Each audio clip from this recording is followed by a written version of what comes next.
ou boa tarde, dependendo do horário que você estiver assistindo. Tudo bem com vocês? Vocês estão bem? Já lavaram as mãos hoje? Lembrem-se de continuar em casa, só sair se for extremamente necessário, usando máscara, levando álcool em gel e respeitando aí a distância entre as pessoas, ok? Hoje a gente vai continuar vendo essa questão das ferramentas do designer e aí a gente vai ver a parte dos elementos, quais são as divisões dele e as subdivisões que aparecem dentro, o que são, né, esses elementos e como funcionam melhor as camadas. Então eu vou dar exemplos e não necessariamente vai ser uma atividade, né? A gente vem trabalhando esse tema de identidade, igual a gente fez no Photoshop, mas por enquanto, pelo menos para apresentar as ferramentas, isso não é uma atividade, é só um exemplo. Então eu fiz um cartaz, né, um folhetinho assim. Eu usei o tema de dança, de balé, para poder pelo menos ter a ver com algumas atividades que a gente tem na aba, mas lembrando que não necessariamente o exemplo que eu vou mostrar na gravação de tela é uma atividade, é mais pra gente poder focar no que os elementos fazem, quais são as funções que eles têm e como as camadas funcionam, ok? Então vamos lá. Como eu citei no começo, nós vamos fazer um folheto de dança, mas que não é necessariamente uma atividade a ver com o projeto de identidade que nós estávamos fazendo, é mais para que vocês possam conhecer esse aplicativo e consigam trabalhar com ele. Sempre que você abrir o designer, você precisa estar com seus dados móveis ativados, ele precisa estar ligado com a internet de alguma forma, porque ele baixa esses templates de um banco de dados próprio dele. Então ele tem lá seu banco de imagens com esses templates e é de lá que vem as opções que a gente usa. Se você abrir o aplicativo sem estar com internet, ele não vai ter como carregar nenhum template e aí, consequentemente, você não vai ter como usar. Como eu quero mostrar as ferramentas, eu abri qualquer template, porque todos eles, a partir do momento que tem elementos e tem camadas, vão funcionar exatamente da mesma forma. Quando a gente clica em camadas, vocês podem perceber que ele mostra pedaço por pedaço, literalmente na sequência. O que está lá no fundo é a parte de trás, que seria a imagem, e o que está para frente são os objetos e textos e assim por diante. Então, da mesma forma que eu expliquei na aula anterior, sempre que você seleciona algo, a sua barra inferior modifica. Então, por exemplo, se eu selecionar uma imagem, a barra inferior vai abrir configurações de imagem. Se eu selecionar um texto, ele vai abrir uma barra inferior de configuração de texto. E assim por diante. Então, se eu clicar em elemento, ele abre funções de elemento. Se eu clicar em imagem, e assim sucessivamente em cada item que eu for selecionar. É importante notar que, em grande parte, os elementos, eles são como se fossem formas geométricas que a gente usa para complementar a nossa composição. Se você tivesse com dificuldade de selecionar aquele elemento específico, é só você ir em camada e clicar naquele elemento, que quando você sair da camada e voltar para sua tela normal, ele já vai estar selecionado. Se ele já está selecionado, significa que aquele menu na barra de baixo vai aparecer e que você vai poder editar aquela coisa que você não estava clicando, que você não estava conseguindo clicar, né? Pode ser um elemento, pode ser uma imagem, pode ser um texto.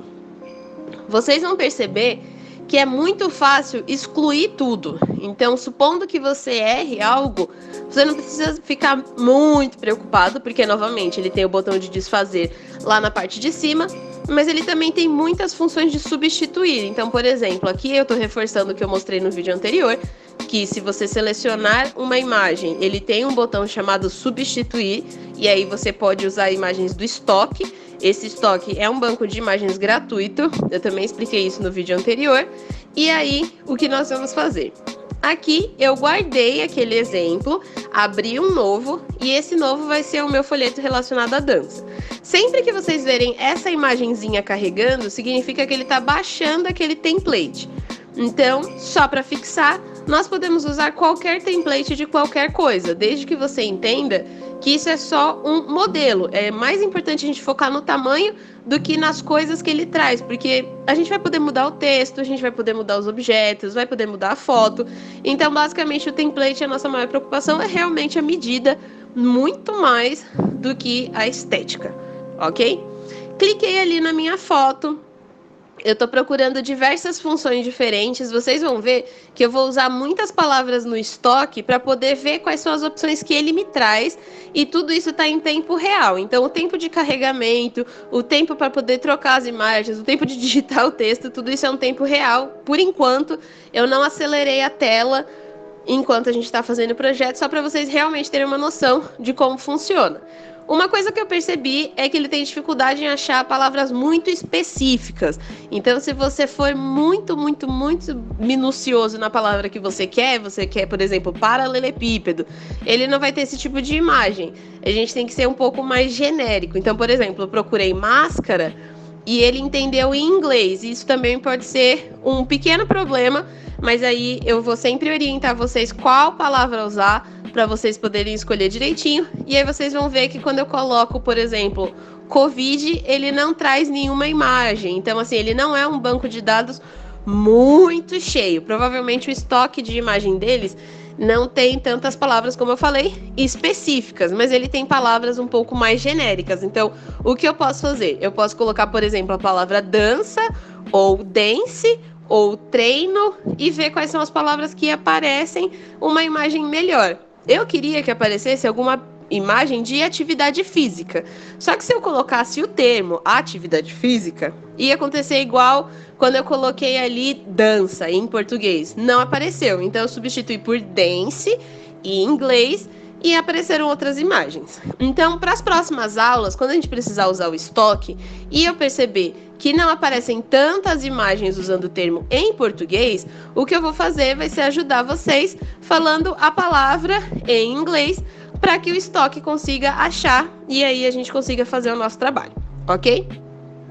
Tudo que está na nossa página são considerados elementos, são elementos de diagramação. Então, a gente tem que pensar no espaço, no alinhamento, na posição, como que é feita a leitura desses objetos, como é feita a leitura dessas imagens e assim por diante. No final, eu acabei escolhendo essa imagem de dança, então por isso que eu falei no começo que seria um folheto relacionado à dança, mas não necessariamente é uma atividade, é realmente para mostrar para vocês como todos os mecanismos funcionam. Conforme você clica nas ferramentas de texto, ele já muda lá embaixo o menu e automaticamente você tem acesso à edição de texto, fonte, tamanho, cor, que é o que a gente vai procurar trabalhar para os próximos exercícios reais, né? Aqui a gente está focando em conhecer o mecanismo do aplicativo. Uma coisa interessante é as guias de aumentar e diminuir o tamanho, elas são iguais, tanto para a imagem, como para texto, quanto para os elementos que podem ser os ícones, podem ser esses retângulos que a gente usa para criar esses efeitos de filtro colorido e assim por diante. Por que é legal notar isso? Porque se eles realmente são todos iguais, né, se essa guia é toda igual, significa que eles vão funcionar do mesmo jeito e isso ajuda a gente a associar que se eu quero aumentar ou diminuir o espaço, é só eu mexer naquelas guias que não vai ter problema nenhum, ok? Aqui eu tô colocando alguns textos só para complementar o nosso folheto e realmente parecer que é um folheto de uma atividade de dança ou algo do tipo, e para vocês poderem ver como que é rápido, né, essa mudança, então você não precisa ficar esperando muito. As funções que mais demoram para carregar são sempre as que estão 100% relacionadas à internet, como por exemplo, a busca por elementos e a busca por imagens. Tudo isso vai levar um pouco mais de tempo, mas mudança de posição, de tamanho, de cor, com certeza vai funcionar bem rápido, ok? Aqui na sequência o que eu vou fazer é mudar a cor do meu texto, só para vocês verem como funciona. Então eu reforço aqui que ele é um círculo cromático tradicional, que tem o círculo com as cores e o quadrado no meio. O quadrado no meio funciona com 4 pontas, quanto mais próximo do branco, mais clara. Uma ponta que é a cor super saturada, né, que seria uma cor pura, uma ponta de baixo que é mais escura e uma outra que é mais próximo da escala de cinza. Então, cada uma das pontas dá uma tonalidade diferente para essa minha cor, mas a cor é decidida no círculo cromático. Então, por isso que tem duas bolinhas. A bolinha dentro do círculo é a cor, sua cor base, e a bolinha dentro do quadrado é a sua tonalidade, mais clara, mais escura, mais cinza ou mais saturada, ok? Como a minha imagem ela é muito focada no preto e no branco, eu tentei usar uma cor que na minha tela do meu celular parecia ser lilás. E editando agora pelo computador, ela parece estar azul. Então, isso é uma das coisas que a gente vai ter que tomar cuidado na hora de trabalhar, que talvez de uma tela para outra possa ter essa diferença de cor. Não é nada muito gritante. Na verdade, eu já deixo até aqui o recado que cores azuis, as cores frias, tonalidades de roxo, esse tipo de pigmento, porque o roxo, né, é uma mistura de vermelho e azul no final das contas. Então, esse tipo de pigmento é muito comum que numa tela fique mais azul, numa tela fique mais roxo. Mas aí é só a gente procurar na internet qual é o código certo, ok? Pra gente realmente não errar caso precise trabalhar com essa cor no futuro. Então essa é uma das coisas que eu também posso passar pra vocês, ver certinho qual é a numeração da cor, para que a gente faça exercício com a mesma cor, às vezes até com a mesma fonte, imagem e referências, ok? Continuando, eu vou continuar editando aqui os textos, só pra gente realmente ter como se fosse um folheto. E aí depois eu vou voltar ali na pesquisa dos elementos para a gente poder trabalhar melhor essa função. Já adianto para vocês que no elementos ele tem lupa. E aqui eu vou reforçar uma coisa que eu falei no primeiro vídeo sobre o designer, que significa o quê? Sempre que tem uma lupa, quer dizer que você pode pesquisar alguma coisa em algum lugar. E aí basta perceber o que é essa coisa. Então, por exemplo, quando eu estiver em texto e ele tiver uma lupa, provavelmente significa que eu posso pesquisar fontes. Se eu tiver em imagem e tiver uma lupa, significa que provavelmente eu posso pesquisar imagens, que é a função de estoque.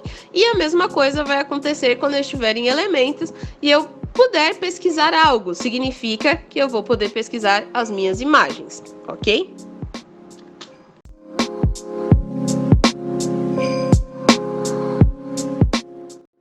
Uma vez aberto aqui o menu de elementos, vocês vão perceber que de um lado ele tem a lupa e do outro ele tem um botãozinho que é como se fosse de organização.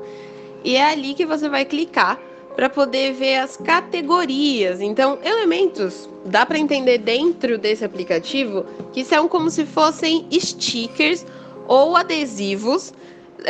Se a gente for fazer um paralelo com as funções que a gente aprendeu no Spark Post. Então lá tinha adesivos, que são esses que aparecem em desenho de bichinho, de placa, de banner e assim por diante. E aqui dentro ele chama de elementos. Por que eu estou falando do Spark Post? Porque talvez, se tiver alguém usando, pelo menos consegue ter uma noção do paralelo entre um e outro. O legal desses elementos é que ele tem muitas opções. E eu percebi que a melhor forma de trabalhar com ele é realmente indo por categorias. Enquanto eu pesquisava mais sobre esse aplicativo, eu vi que se você coloca em elementos e você pesquisa palavra por palavra, o que vai acontecer é que às vezes aparecem uns ícones que não tem muito a ver com aquilo que você pesquisou. Igual aconteceu com a imagem, por exemplo, que ele tem um banco de dados até legal de imagens, mas às vezes ele não associa a sua palavra, o seu termo de pesquisa, a uma imagem que você quer. Então, por exemplo, às vezes você pode pesquisar ícone bolo, e aí não aparecer necessariamente o ícone do bolo, né? No caso dos elementos, ele vai aparecer talvez a xícara, talvez um saco de farinha, enfim. Então, o que a gente pode fazer para trabalhar melhor e explorar melhor as possibilidades dessa ferramenta é sempre colocar nessa opção específica de categorias, porque assim, com categorias, você não vai precisar pesquisar por palavra, ou seja, não vai correr o risco de vir algo diferente daquilo que você quer, e você vai ter a categoria certinha. Então, por exemplo, hoje a gente vai fazer uma capa para um tutorial de bolo. Então, eu posso ir direto no elemento food e no elemento food ir lá e pegar as coisas que são relacionadas a bolo, ok? Aqui, como vocês podem notar, eu peguei um elemento de viagem, que é esse símbolo de avião. E o que eu vou fazer é só mostrar para vocês quais são as possibilidades. Então, a gente pode pegar esse ícone, e a gente consegue mudar a cor, o tamanho. Vocês vão ver num ícone que eu vou colocar ainda, que você pode colocar contorno, você pode mudar o estilo do contorno. Então ele tem bastante possibilidade na hora de mexer nesses elementos. Uma coisa muito importante de frisar aqui: esses elementos não são vetores, ok? O que isso significa? Que eu não consigo mexer no nó daquele objeto. Ele é um objeto fechado. Apesar dele mostrar pra gente que pode mexer na cor, no contorno, no tamanho, girar, refletir e tudo mais, a verdade é que a gente não consegue mexer nos nós, ou seja, eu não consigo deixar um balão mais redondo, eu não consigo deixar um animal com a pena mais aberta ou mais fechada, ou, por exemplo, às vezes eu não gostei do cabelo, vamos supor que a gente pega um ícone de rosto e não gostou, por exemplo, do cabelo especificamente, esses microelementos eu não consigo mudar. Então, assim como a imagem a gente já tem que ter na nossa cabeça a visualização final, eu gostei dessa imagem porque ela já tem a estética certa, quando a gente começar a mexer com elementos e colocar esses elementos em tela, a gente já tem que ter essa mentalidade. Por exemplo, se eu colocar ali o relógio, eu não consigo mudar o ponteiro daquele relógio, não tem essa possibilidade, porque ele não é um vetor de verdade, ele é só um sticker, um adesivo, ele é um elemento gráfico que a gente consegue adicionar na nossa tela, ok? Para as próximas atividades, a gente vai tentar criar com o máximo de coisas possíveis para poder desenvolver um trabalho ainda com um tema de identidade. Vocês vão ver que é bem legal usar todos os elementos que a gente tem disponível e que isso vai ajudar na diagramação. Lembrando que o foco desse aplicativo é mais sobre posicionamento e diagramação, por isso que ele não dá tantas liberdades para mexer como se fosse um vetor, mas com certeza a gente vai conseguir tirar o máximo de proveito de tudo que o aplicativo tem, ok? Bem, turma, eu espero que vocês estejam gostando de conhecer o aplicativo Designer. Ele é bem legal, tem bastante funções, algumas delas são até mais simples de visualizar do que em outros aplicativos, como por exemplo essa parte das camadas mesmo, né? Em vez dele ficar separado em vários quadradinhos, um em cima do outro, ele já mostra diretamente que ele tem. É bem parecido com as camadas do Corel, então sim, o Corel tem camadas, uma boa parte das pessoas esquece disso, é que ele tem um funcionamento bem parecido com esse do Designer, tem a camada e aí em vez dele falar a ordem, ele mostra meio que o que tem dentro, mesmo que, né, a camada seja sempre uma em cima da outra, mas é mais visual do que organizado, igual no pacote Adobe e assim por diante. Mas isso é só uma questão de uma empresa para outra, cada uma delas organiza aí as suas funções da melhor maneira possível, certo? Então, espero que vocês estejam realmente gostando de conhecer esse aplicativo. Se você tiver alguma dúvida, é só deixar aqui nos comentários. Terminou a sua atividade, é só me enviar via WhatsApp que eu sempre dou feedback para vocês. E lembrem sempre que se vocês comentarem, outros amigos de vocês também podem ver e tirar dúvidas, né? Quando eu peço para vocês comentarem, é porque isso pode ajudar. Às vezes a sua pergunta, a sua dúvida é a mesma dúvida que seu amigo tem, só que à distância não tem como eu adivinhar qual expressão vocês estão fazendo, se vocês estão com dúvidas ou não.